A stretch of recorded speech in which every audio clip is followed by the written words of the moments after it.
I want to spend some time this hour talking about some things that are happening, not in the nation's capital, but things that are happening right here at home. We got a lot of ground to cover on some things that I think are interesting to people.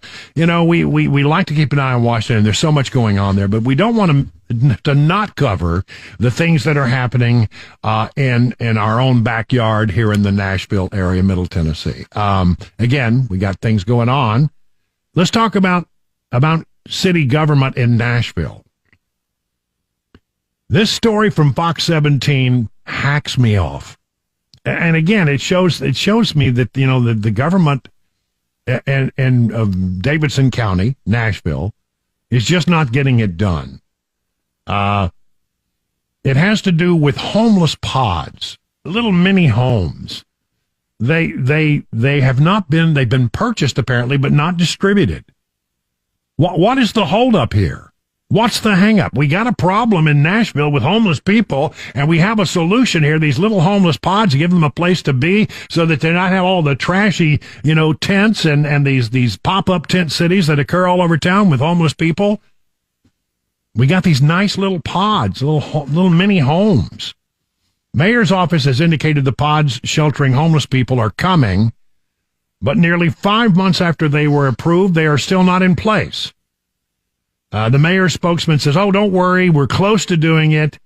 A light at the end of the tunnel." But what's happening? The COVID-19 quarantine pods that Metro bought with $1.2 million cleared a hurdle, Fox 17 reports, in being repurposed as homeless pods. But they now have a new roadblock. When will they be distributed? The answer, unclear, which impacts the city's homeless population, estimated in the thousands. Scary, isn't it? We have thousands of people who are on the streets in Nashville. And we have a solution to make their life better and to make the city look a lot better, is these nice little neat mini pod homes that were developed for the government during the quarantine. And here they are ready to go, and we can't get them delivered. Activist Dee Dee Bird, who's a founding member of Reclaim Brookmead Park, says the city lacks a sense of urgency. "It's unacceptable to me that it takes this long," said Bird. It isn't the first time. Fox 17 found that in 2021, the pod sat in storage for years. The mayors apparently said that, they didn't meet the code standards. And after pressure, things changed. A memo to the Department of Codes and Building Safety from the Tennessee Department of Commerce and Insurance on behalf of the state fire marshal had two requirements for the pods to be implemented. The thermal barrier for the pods requirement was approved several months ago after a recommendation was made by the Metro Department of Codes and Building Safety. The pods 12 feet apart requirement would happen after the distribution of the pods, but still no distribution. What's the holdup, they ask at Fox 17. No response. They're not answering. You got a problem, and you have a solution, and you paid for the pods, and everything has been signed off on. Why can't we get the dang pods delivered to the homeless people to make their lives better, which I would think you would be in favor of, and additionally, it would make the town look a lot better. I don't know what the hang-up is, but, here it is again. Your government not at work.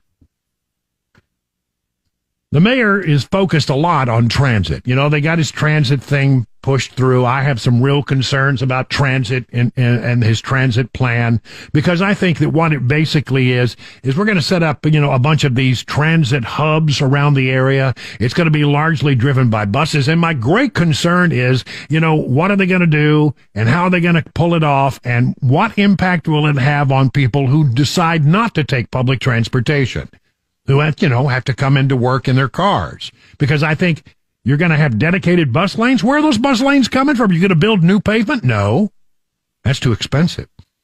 You're going to take existing pavement away from other traffic. I don't like that idea. But he has 11 transit projects now announced. Let's go through some of them. A low-income fare subsidy program will increase the number of individuals qualifying for free or reduced fares on WeGo public transit. So some of that money is going to be done in a way to allow them to use transit at a cheaper cost than you and I might get. An expansion of WeGo, their bus service.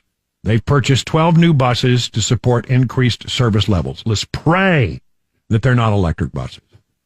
Because I'm telling you, people who've done that have lived to regret it. The Murfreesboro Pike Q Jump. They're going to build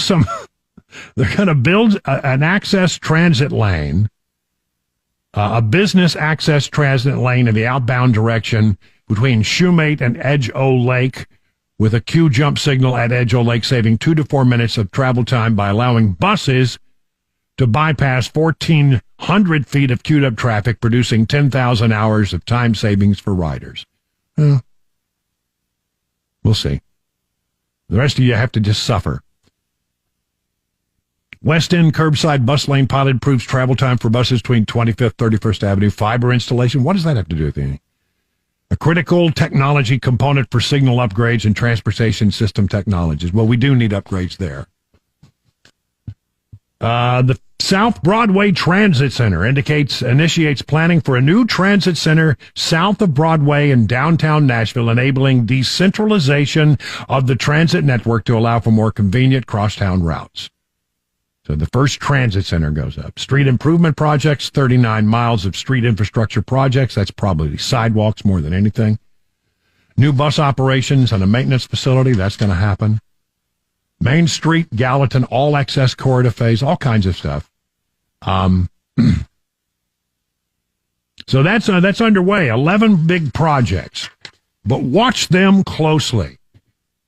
I'm telling you, Democrats, as a rule, and you know Democrats do rule Nashville in a very significant way, Democrats, as a rule, are enamored with the idea of buses and bus lanes and keeping, mostly, the real bottom line is keeping your car out of downtown Nashville. They don't want you to come to Nashville. They don't want you to drive your car. That's why they keep taking lanes away and giving them to the bicycle people. This is why they're going to take lanes away from you and make them dedicated bus lanes. That's why they're building things to go around your traffic. I've always said, and I truly believe with every fiber of my being, that you can't have an effective transportation solution for this area if only Nashville is making the calls. Now, I'm told, I've had conversations with people, and I've told, yeah, well, they talk to us, and, you know, we know that, what they're doing and all of that, and we're working hand in glove with them.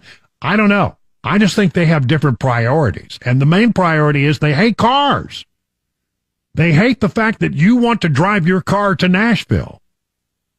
Watch them closely and see if I'm not right.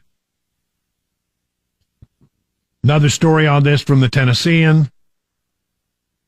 O'Connell ready to roll out the first 11 projects. $59.3 million in unbudgeted sales tax generation through June 30th. So their half a penny has already generated, they believe, $59 million. How about that? That's something. So he's got his first 11 projects. Look, I think we do have a transportation issue. I am just of the belief that the thing that Nashville has approved, which is, by the way, a pretty loose framework, is all that they approved. It gives the mayor a lot of flexibility here. And what I think about Freddie O'Connell is he wants to stop traffic coming into Nashville. He wants to make, if you live in Murfreesboro and have to drive to the city, if you live in Mount Juliet and you got to drive to the city, you live in Franklin, you live down in Brentwood, and those areas, you got to drive to the city. Nothing that's going on here with this plan makes it easier for you to do that. In fact, what you're probably going to end up doing is you're probably going to end up parking your car somewhere and taking a bus. You ready for that? I don't think that people of Middle Tennessee are ready for that.